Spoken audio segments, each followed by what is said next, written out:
to another episode of Sanford Says. My name is Lisa Holder, Chief Communications and Cultural Affairs Administrator for the City of Sanford.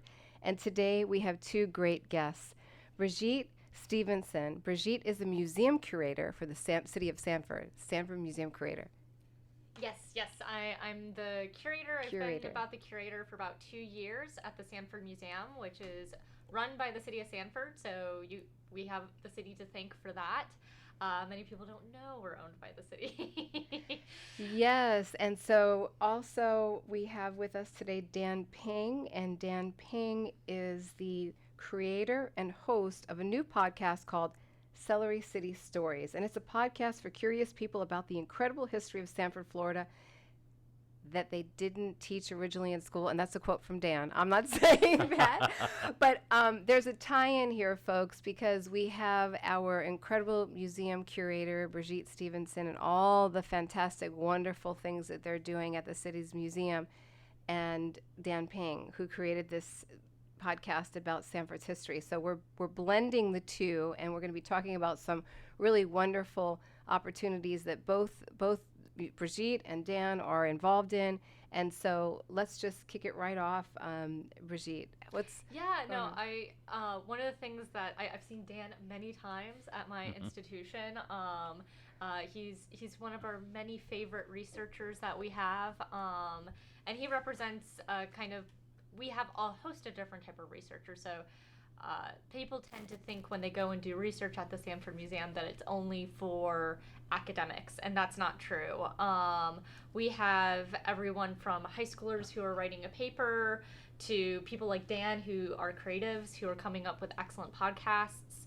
And then we have our academics from all over the world, really, because of how diverse our collection is in regards to Sanford history. And that's because Sanford history itself is diverse.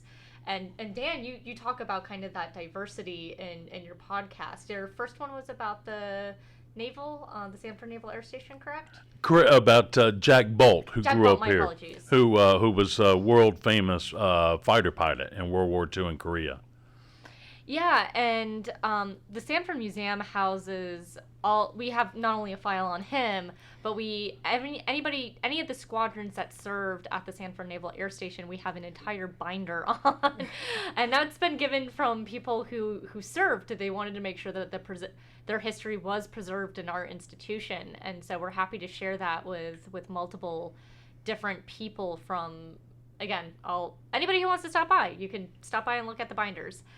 We also have an exhibit on display at the airport. So they recently I think they opened up a new terminal, and in that terminal there's 4 exhibit cases, and you'll see some of the Sanford Museum's items in that. It's really well done, and that's really thanks to the Sanford Airport Authority. So, but yeah, it's kind of like, there's so many different ways to have history in everyday life, and a museum is not the only place.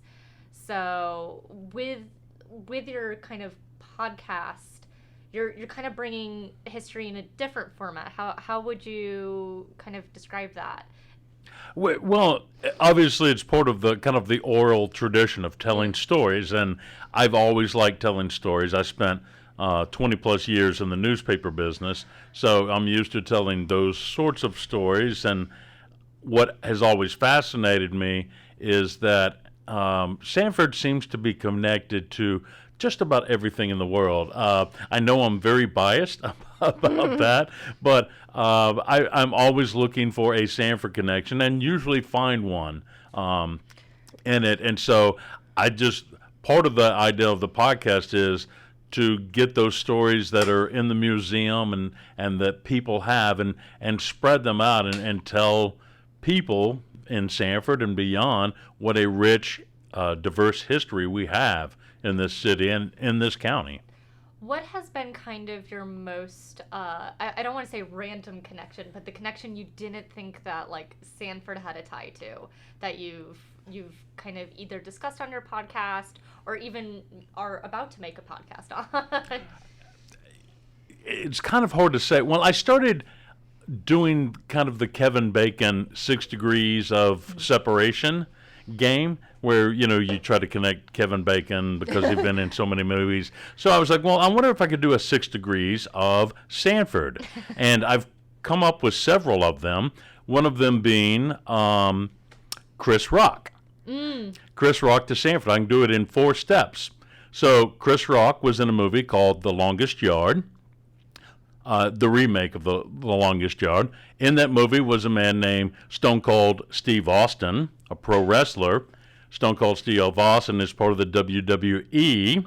Also a part of the WWE is a female wrestler named Naomi. And Naomi, her real name is Trinity McCrae Fatu, I think is her married name now. And she was born and raised here in Sanford, graduated from Seminole High School. So I always love discovering little tidbits like that. Oh yeah, I agree. I'm the same way, but I cheat. I use Henry Shelton Sanford, the founder of the town, and since he was involved with all these social circles in Europe and stuff like that, you can pretty much connect him to a various amount of historical figures. I remember one day I got really excited because there was someone very obscure that I used to study when I was in university, and I ran screaming. I'm like, Henry Sanford knew teleconf, and at the time, Alicia Clark was the old curator, and she's like, "What the heck are you talking about?"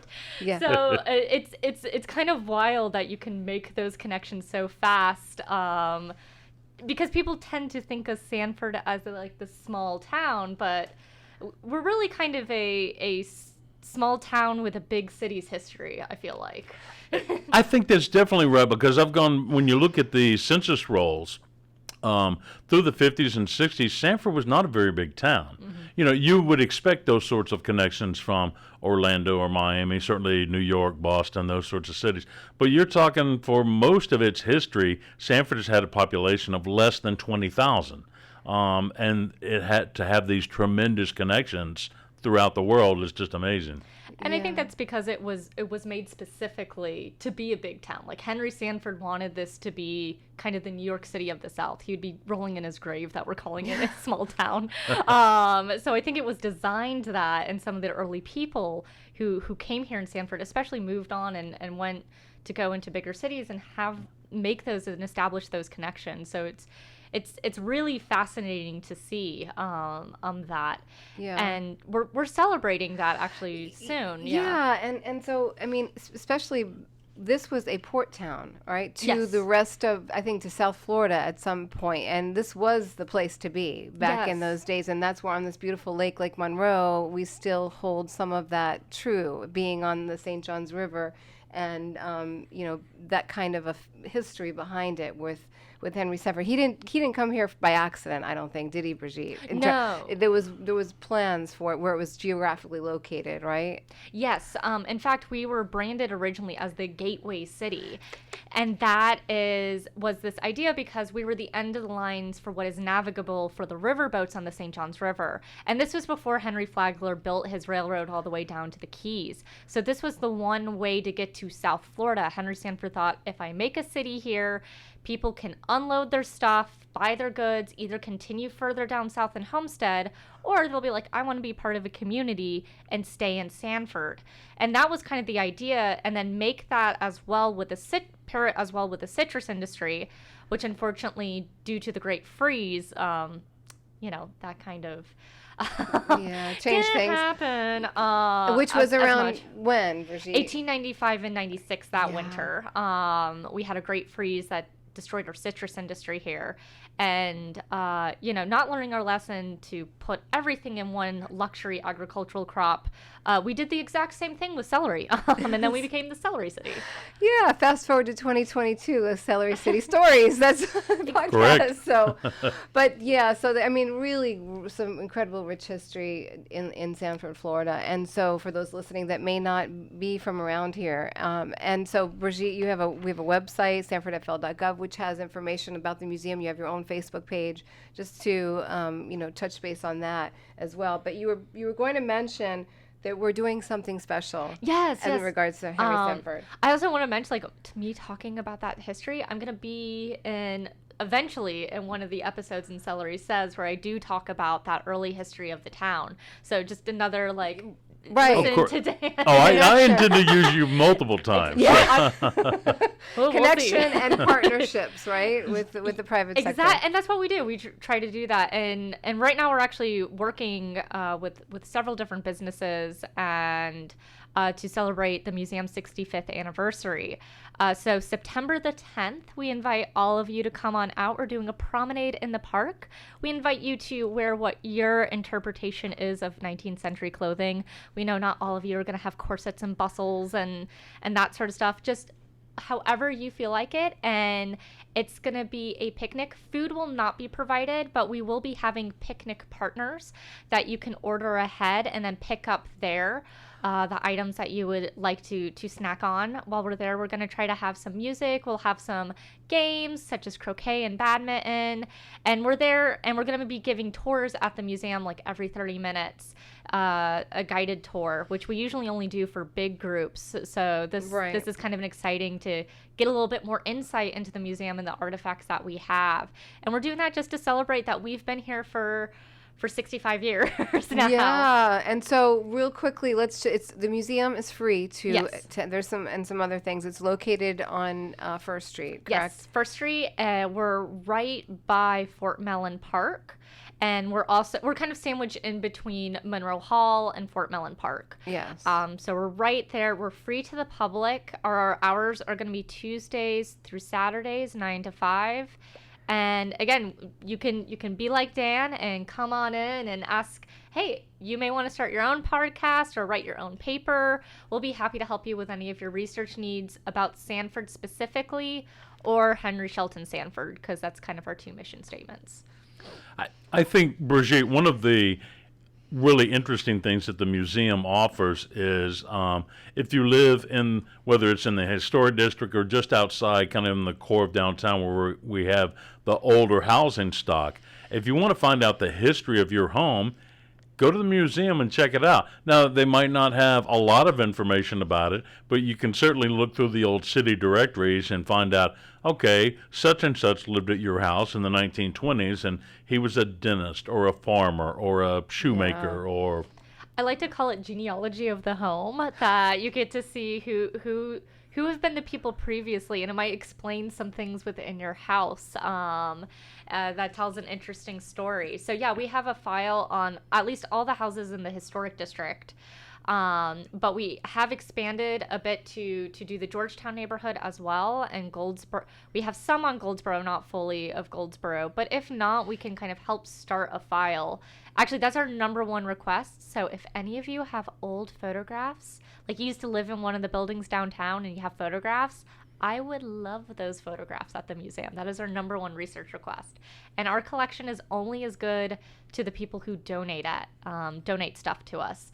We're completely, for the most part, our historical society might buy something that we really, really want, but our collection is made of donation-based items. So. Yeah, and mention a little bit about the Historical Society. Yes, we have a friends organization called the Sanford Historical Society. They meet every other month. Usually there's a lecture given, there's some small snacks, and it's really to celebrate Sanford's town's history with a bunch of like-minded people or a group of people. When I say like-minded, I mean like-minded and they like history. We have people that have all sorts of opinions that join our historical society, and they're going to be helping us with our museum's 65th anniversary. Which is what day again? September the 10th. It's going to be 1 to 4 o'clock. Okay. That day. What day of the week is that? That is a Saturday. So it's a perfect, you want to get out of the house, do something. Yeah. And again, it's free. So we would love to see you for that celebration. So, and you can actually research your home while you're there.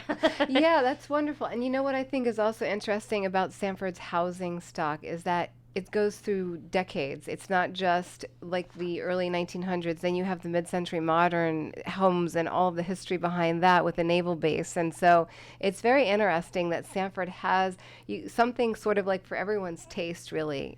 Do you agree? Yeah, I agree. I like to say that Sanford kind of has these like 3 to 4 distinct architectural periods. You have the brick town that kind of was developed after the Great Fire, which you'll be doing a podcast on. Gotta plug you in.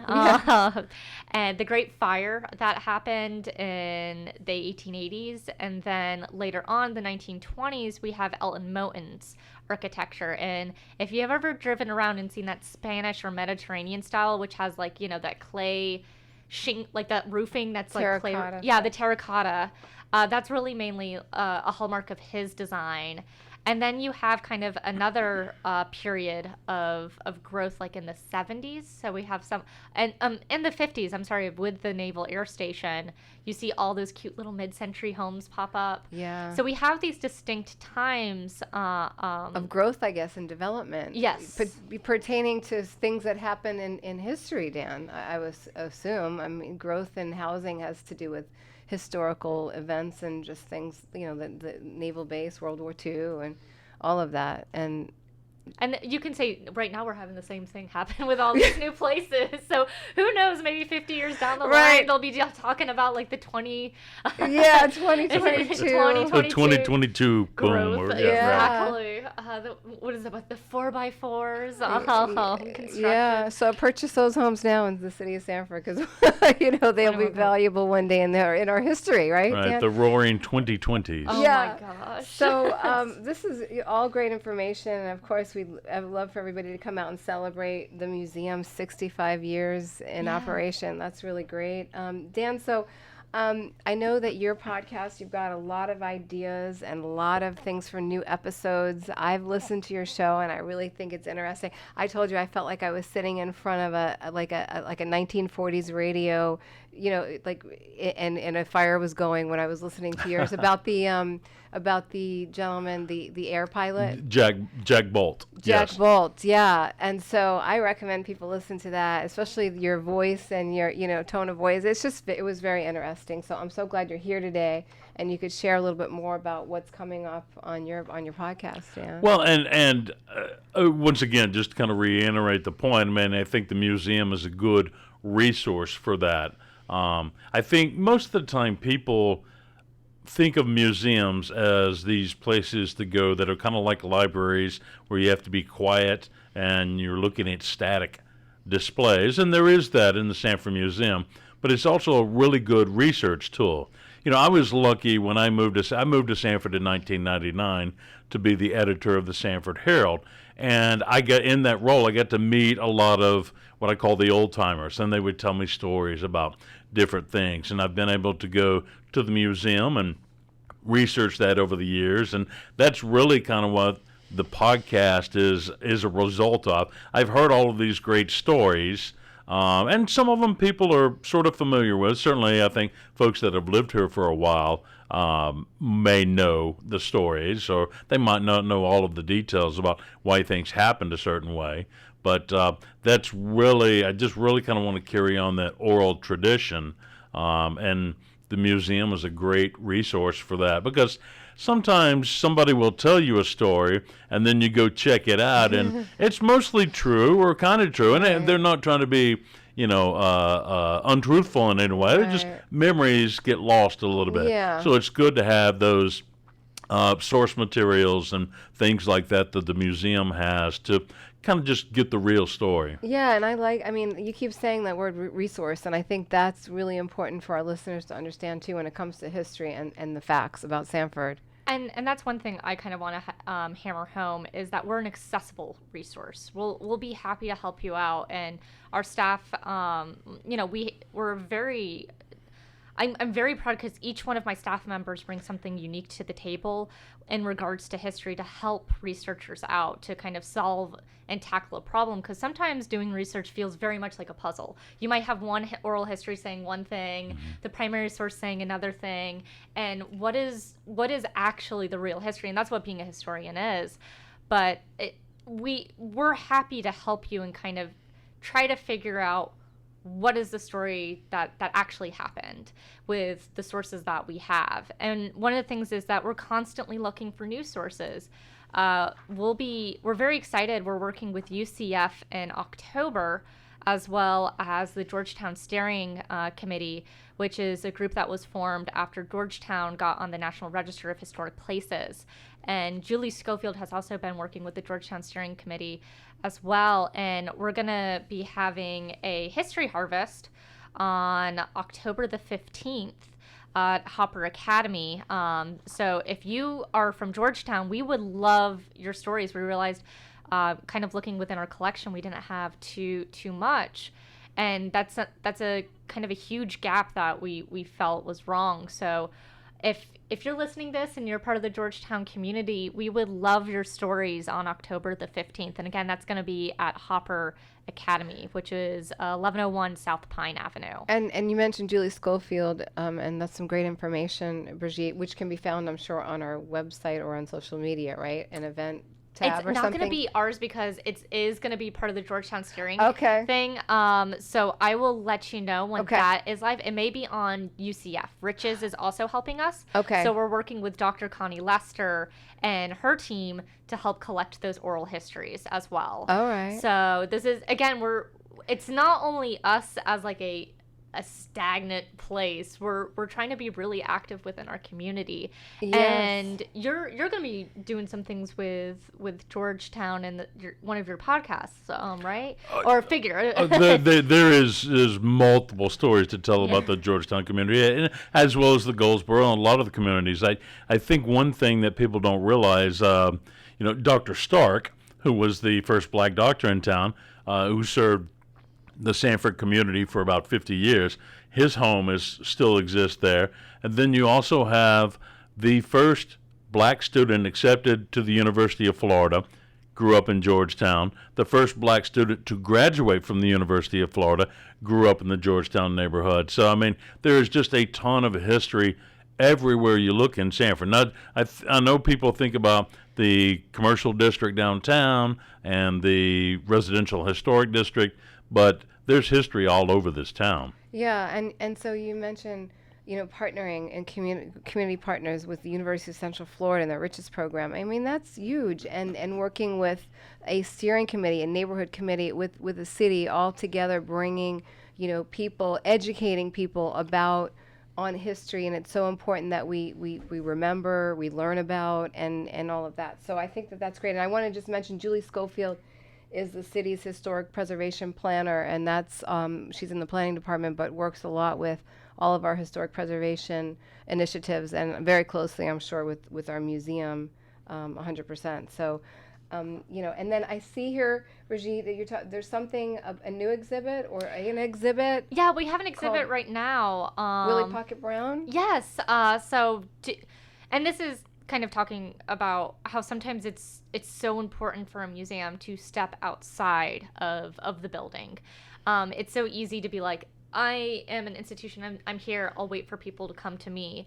And sometimes you have to go out there, boots on the ground, and that Georgetown Steering Committee has been an important lesson for us to understand that. And with that, we were able to meet one of the descendants of a photographer named Willie Pocket Brown. And he was a black photographer who used the GI Bill to basically get photography lessons, and then he became the photographer of the black community in Sanford. And so this exhibit is showing his artwork and his equipment, and I just find it wonderful because usually in that time period, the photography of the black community is kind of only on the labor of what the black community gives to the white community. But this isn't that. It's showing high school pictures, birthday pictures, different fraternal organizations within the black community. And I think they're really important because it's done through the lens, literally, of Willie Pocket Brown. And that's on exhibit now. That's on exhibit now. It's only going to be on exhibit for a short time. We're going to be switching it out soon. We've had it for about, I want to say 3 months now. We've had that exhibit up, and we're switching it out to kind of celebrate the museum's 65th and talk a little bit about the founder of the museum, who was Henry Shelton Sanford's daughter, Corolla Sanford Dow. So please come as soon as you can before we take that off of exhibit. Yeah.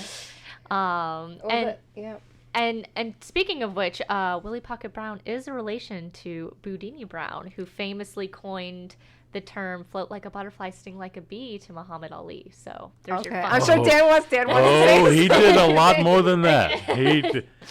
Drew Bundini Brown was one heck of a cat, man. He's very, very, very interesting guy. And there's actually a new book, a book that came out in 2020 called "Don't Believe the Hype." That was written by a professor up in New York named Todd Snyder. I would suggest everybody get that book and read it. This man was a fascinating man, and it sounds like the Brown family in general accomplished a lot. So and have some really good stories. So I want to hear those stories. Yeah. Well, so is there any? I'll have to hook you up. You know. Sure. I'm sure you will. I'm sure you will. Is there any like last words that you'd like to say about what's happening in the partnership, potential partnerships and resources between our museum and your podcast, Dan, and just what's for the what can we expect for the future? What's next for your podcast? Just telling more great stories, and I have got a list of stories that I know and have researched and am writing, and so I intend to tell those. But also, like Brigitte, I want to step outside of the building. I don't have all the great stories. I want to hear stories from other people. I want people to contact me. I want their voices on the podcast as well as mine. I like hearing my own voice, but I want to hear some other voices, and I think that's really important to carrying on the oral tradition of storytelling. Yes, and I like that, storytelling. And if you like to listen, then you'll definitely want to listen to Dan's podcast, Celery City Talks. And you can find it, all of the episodes, on your favorite podcast player, but the easiest way is to go to my website, www.celerycitystories.com, and you can listen to the episodes on the website, or I have links to all the major podcast players where you can listen to it as well. Wonderful, and we are so appreciative that you're here, Dan, today. You took time to come in and just to exemplify how the Sanford Museum is a resource to you, and just one person. We're a resource to the entire community. And Brigitte, do you have any last words that you'd like to say? Yeah, just we're very thankful, especially this idea of going outside and collecting histories. We can't collect all the history, so if you ever find something, and if you get permission, especially from those who help, we would love to house some of those stories in Sanford. And we try to break the notion that there is like one strict canon of history, if that makes sense, because that makes it that people feel like their history isn't important, and it's not that. There's so many things that we've lost through time because people don't think their history is important, but it is. So I kind of encourage you guys, especially during the summertime, you may have your kids in the house, to kind of think about what is your history, what do you remember, and kind of talk to each other about it. And start writing that down. I couldn't agree more, and that's my tagline for the podcast is the incredible history of Sanford, Florida they didn't teach in school. And that's not a dig at the schools or teachers. It's that just what you said, that most of the interesting stories, most of the stories that define a community don't come from the formal textbooks. They come from people telling the stories of what happened to them and sharing their experiences. So that's very important. It is. So I want to thank the two of you for being here today, for being on the City's podcast. Sanford Says. Our podcast is successful because of all these wonderful initiatives and programs and services that the city of Sanford offers our community, like the Sanford Museum. So, and the ladies over there, Brigitte's team, are so knowledgeable, and stop by and say hello to them, and go see some great exhibits and learn about Sanford's history at the same time. Right, Brigitte? Yeah, we hope to see you there. Yeah. We're free. You have no excuse. And tune in to Dan's podcast. This is Lisa Holder, Chief Communications and Cultural Affairs Administrator for the City of Sanford. Thank you for listening today. You can just subscribe to this podcast wherever you listen to your favorite podcasts, and also on the Sanford website at sanfordfl.gov. Thanks again, and we'll talk with you soon. Bye now.